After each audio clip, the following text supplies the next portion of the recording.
இங்கே இவ்வளோ solar panel தெரியுதா? இதுதான் பேக் ஸ்டோரியோட.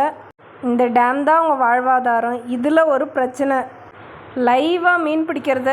இதில் என்னென்ன மீன் இருக்குதுன்னு பார்த்தீங்கன்னா, hi friends, welcome to Kolkata தமிழச்சி. எப்போவுமே நம்ம சேனலில் நம்ம எந்த ஸ்டேட் போகிறோமோ அங்கே இருக்கிற இடத்த சுற்றி காட்டுற மாதிரி ஒரு நார்மல் பிளாக் தான் பார்ப்போம். பட் அதுலேருந்து டோட்டலாக டிஃப்ரெண்ட் ஆகி இன்றைக்குமே நம்ம சுற்றி தான் பார்க்க போகிறோம். ஆனால் அந்த ஜார்க்கண்ட் மக்களோட உணர்ச்சியும் அவங்களோட வாழ்வாதாரத்தையும் அவங்க எவ்வளோ கஷ்டப்படுறாங்க அப்படின்றத பற்றியும் தெரிஞ்சுக்கிறதுக்கான விளாக் தான் இது. விஷுவல் ட்ரீட்டாக இருக்கும், பட் அதோட ஸ்டோரியை, பேக் ஸ்டோரியை நம்ம கேட்டோன்னா மனசுக்கு ரொம்ப கஷ்டமாக இருக்கும். ஸோ அதை பற்றின ஒரு விளாக் தான். நாங்கள் இங்கே பஞ்சித் டேம் அப்படின்னு ஒரு பெரிய டேம் இருக்குது. அது ரொம்ப நல்லாயிருக்கும். அங்கே நிறைய பேர் போய் பிக்னிக் பண்ணுவாங்க. அதாவது அங்கே போய் சமைச்சு சாப்பிட்டு அந்த விஷுவல்லாம் பார்த்துட்டு என்ஜாய் பண்ணிட்டு வருவாங்க. அப்படி ஒரு அழகான இடம் அப்படின்ற மாதிரி தான் நமக்கு சொல்லியிருந்தாங்க. பட் நம்ம அங்கே போய் விசாரிக்கும்போது அந்த காட்சியை பார்க்கும்போது அது எவ்வளோ அழகாக இருக்குது. அங்கே மக்கள் ஏன் இவ்வளோ கஷ்டப்படுறாங்க, அது மாதிரி ஒரு பேக் ஸ்டோரியோடு தான் இன்றைக்கி பார்க்க போகிறோம். வாங்க வீடியோக்குள்ளே போகலாம். நான், பாப்பா, ஹஸ்பண்ட் எல்லாருமே காரில் கிளம்பிட்டோம். ஆட்டோவில் போகிற மாதிரி இருந்தால் ஒரு 2 ஆட்டோ மாறி போகிற மாதிரி இருக்கும். ஸோ அதனால் கார்லேயே கிளம்பியாச்சு. 2 பக்கமும் அவ்வளோ அழகாக இருந்துச்சுங்க. கிராமம் ஃபுல்லாக க்ரீன் தான், அவ்வளோ அழகாக இருந்துச்சு. மலைமேடு, அதுக்கப்புறம் இறக்கம், அந்த மாதிரி தான் இருக்குது. ஒரு ஹில் ஸ்டேஷன் மாதிரி தான். இப்போ நம்ம எங்கே போயிட்டுருக்கோன்னா, கீழே கோயிலெல்லாம் தெரியுது பார்த்திங்களா? இங்கே டேம்லேருந்து, நம்ம பார்க்க போகிற டேம்லேருந்து தண்ணி போயிட்டுருக்கு.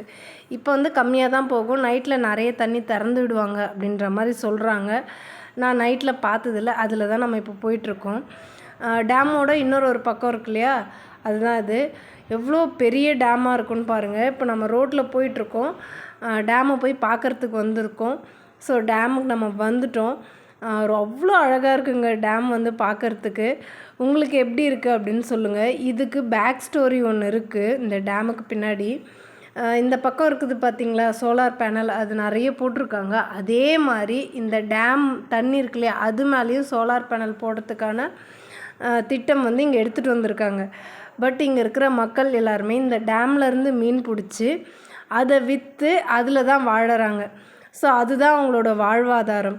ஸோ அதை தான் பேஸ் பண்ணி இங்கே இருக்கிற மக்களே வாழ்ந்துட்டுருக்காங்க. இதை தெரிந்து பாருங்கள், சோலார் பேனல். இது கரையில் போட்டிருக்காங்க.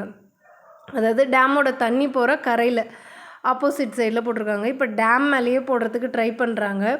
இங்கே பார்த்தீங்களா, அவங்களுக்கு மீன் பிடிக்கிறவரை நான் உங்களுக்கு காட்டுறேன். இது மாதிரி இங்கே நிறைய பேர் மீன் பிடிச்சிட்ருப்பாங்க. ஃபஸ்ட்டு ஒரு படகு பார்த்தோம், இது 2வது படகு. அவ்வளோ பேர் மீன் பிடிச்சி அதில் தான் வாழறாங்க. இன்றைக்கி இவங்க என்னென்ன மீன் பிடிக்கிறாங்க அப்படின்ட்டு நான் உங்களுக்கு காட்டுறேன். போட்டுக்கு அந்த பக்கம் வரைக்கும் தடுப்பு மாதிரி இருக்குது பார்த்தீங்களா, அதெல்லாம் வளர்ப்பு மீன் விட்டுருப்பாங்க. ஸோ அது இந்த ஏரியா விட்டு வெளியில் போக விடாத அளவுக்கு தடுப்பு போட்டு வளர்க்குறாங்க. இந்த மாதிரி குட்டி குட்டி போட் நிறைய இங்கே சுற்றிட்டுருக்கு. இந்த டேமோட நீளம்னு பார்த்தீங்கன்னா 27 கிலோமீட்டர். அப்போ எவ்வளோ பெரிய டேமாக இருக்கும் அப்படின்ட்டு யோசிச்சு பாருங்கள். இதில் ஆழமான பகுதி அது கொஞ்சம் கம்மியாக தான் இருக்குது. மற்ற இடத்துல ஆழம் குறைவாக இருக்குது. ஆழமான பகுதிகளில் இந்த மாதிரி வளர்ப்பு மீன்கள் விட்டு வளர்த்து அதை வியாபாரம் பண்ணி பிழைக்கிறாங்க. அந்த ஆழமான பகுதியில் தான் சோலார் பேனல் மேலே மிதக்க விட்டு அதில் மின்சாரம் தயாரிக்கணும் அப்படின்ற மாதிரி ஒரு பிளான் எடுத்துகிட்டு வந்திருக்காங்க. அந்த மக்கள் என்ன பண்ணுறாங்கன்னா, எங்களுக்கு இதுதான் வாழ்வாதாரம், இங்கேருந்து மீன் பிடிச்சி தான் நாங்கள் வாழறோம், எத்தனை குடும்பம் வாழறோம், நீங்கள் இதை எடுக்கக்கூடாது, இந்த மாதிரி சோலார் பேனல் போடக்கூடாது அப்படின்றாங்க. நிறைய மீன் பிடிச்சிட்டு வந்திருந்தாங்க. அதில் அதை பிரிக்கிறாங்க, என்னென்ன மீன் இருக்குது அப்படின்ட்டு. இங்கே பாருங்கள், நிறைய பெரிய பெரிய ஜிலேபி அந்த மாதிரியான மீன்கள் எல்லாமே பிரித்து போட்டுட்ருக்காங்க. அடுத்ததாக இன்னொரு போட்டுமே இப்போ வந்துட்டுருக்கு. அந்த போட்டில் என்னென்ன மீன் இருக்குது, என்னென்ன கொண்டு கொட்டுறாங்க அப்படின்ட்டு பார்க்கலாம். அந்த வலையில் நிறையவே கிடச்சிருக்கு, அதையும் பார்க்கலாம் வாங்க. அடுத்த போட்டோட வலையிலேருந்து மீன் எடுத்துகிட்டு கொட்டுறதுக்கு வந்தாங்க. நான் பார்த்தோன்னே எக்ஸைட் ஆகிட்டேன். சரியான மீனுங்க, அவ்வளோ மீன் அள்ளிட்டு கொட்டினாங்க. இந்த மீன்லாம் பார்க்கும்போது இவ்வளோ மீன் சாப்பிடுவாங்களா அப்படின்ற மாதிரி மைண்டுக்கு தோணுச்சு. இருந்தாலும் நம்ம எங்கே இருக்கோம், வெஸ்ட் பெங்கால் பார்டரில் இருக்கோம். இங்கே நிறைய பெங்காலி மக்கள் இருக்காங்க. ஸோ அவங்கள பொறுத்த வரைக்கும் மீனுன்றது அவங்களோட தினசரி உணவு. அவங்கள பொறுத்த வரைக்கும் மீன் நான்வெஜ்ஜே கிடையாது, அது வெஜ்ஜில் சேர்த்துட்டாங்க இவங்க. ஸோ அதனால் நல்லா சாப்பிடுவாங்க. அதனால தான் இவங்களுக்கு இந்த மீன் வளர்ப்பை அவங்களால விட்டு கொடுக்க முடியல அந்த இடத்த. ஸோ எல்லா மீனையும் பிரிச்சுக்கிட்டு இருக்காங்க. இதில் எனக்கு தெரிஞ்சு நிறைய கட்லா இருக்குது. அதுக்கப்புறம் இந்த ஜிலேபி மீன் சொல்லுவாங்க. இங்கே அதை திலாப்பியான்னு சொல்லுவாங்க. கட்லாவையும் கட்லான்னு தான் சொல்லுவாங்க. அது மாதிரியான மீன்லாம் இருக்குது. உங்களுக்கு இதில் ஏதாச்சும் மீனோட பேர் தெரிஞ்சால் கமெண்ட்டில் சொல்லுங்கள். இப்போ நம்ம பார்க்குக்கு போகிறதுக்கு திரும்பி போயிட்டுருக்கோம். எவ்வளோ சோலார் பேனல் போட்டிருக்காங்க பாருங்கள். கரையில் போடும்போது அவங்களுக்கு ஒன்றும் பிரச்சனை இல்லை. ஸோ அது வந்து அவங்க வாழ்வாதாரத்தை வந்து பாதிக்க போகிறதில்ல. ஸோ அதனால் அது அலோவ் பண்ணிட்டாங்க. பட் டேமில் இருக்க தண்ணி மேலே போடணும் போது தான் அவங்களுக்கு வந்து பிரச்சனையே வந்திருக்கு.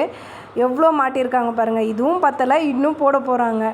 ஸோ அதுக்கான பேச்சுவார்த்தை போயிட்டுருக்கு. என்ன அவங்க முடிவு பண்ணுவாங்க அப்படின்ட்டு தெரில. அடுத்து சோலார் பேனல் போட்டு முடித்தாங்கனாலும் நான் அதையும் உங்களுக்கு வீடியோ எடுத்து காட்டுறேன். அடுத்ததாக கரையோட இன்னொரு பக்கத்தில் பார்க் இருக்குது. ஸோ அந்த பார்க்கையும் போய் சுற்றி பார்க்க போகிறோம். வாங்க போயிட்டு பார்க்கலாம். டேம்லேருந்து கீழே இறங்கி வரணும். கீழே இறங்கி வந்தோடனே இந்த பார்க் இருந்துச்சு. ரொம்ப பெரிய பார்க், அழகாக இருந்துச்சு. கொஞ்ச நேரம் பாப்பா ஊஞ்சல்லாம் ஆட்டி விட்டுட்டு இருந்தோம்.